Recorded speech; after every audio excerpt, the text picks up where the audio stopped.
After that, we'll just move right back to the back.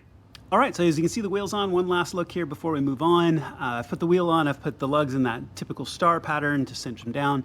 They're just snug right now. We'll torque them once we're on the ground. I'll have the torque values for you once we get there. And then we're gonna move to the passenger side rear because that's the other brake pads, or brake rotor and pads that actually have the sensor on them. The other two are simpler than these because they don't have the sensors. So let's move back to the passenger side rear. All right. So here we are on the passenger side of the car. This is really straightforward. It's just a little bit different from the fronts. So first of all, you have the spring clip. Generally what you want to do is press from this side so you can take a tool like a wrench or a screwdriver and press forward to get the hooks to disengage right here, and then the hooks will come forward and the spring will fall off. That is what provides tension here to your caliper.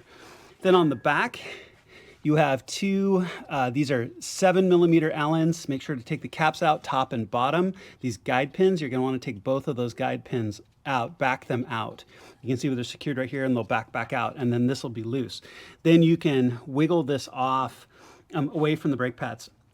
So what you don't want to do is have this hang on any of the cables or any of the brake sensors.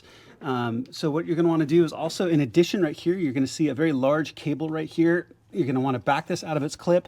And then there's a plug where it's plugged in right here. There's a little tab on the back that you press on this, and then the plug will come off. It's a little hard to do one-handed right at the moment. There we go. Got it. So then just back this out of its hanger right here, pull this aside. Now keep in mind you also have your brake sensor cable right here, so if you wanted to, you could start to loosen it up. And again, it doesn't really matter if we break it because we're going to replace it, but we don't want to put undue stress on the rest of this.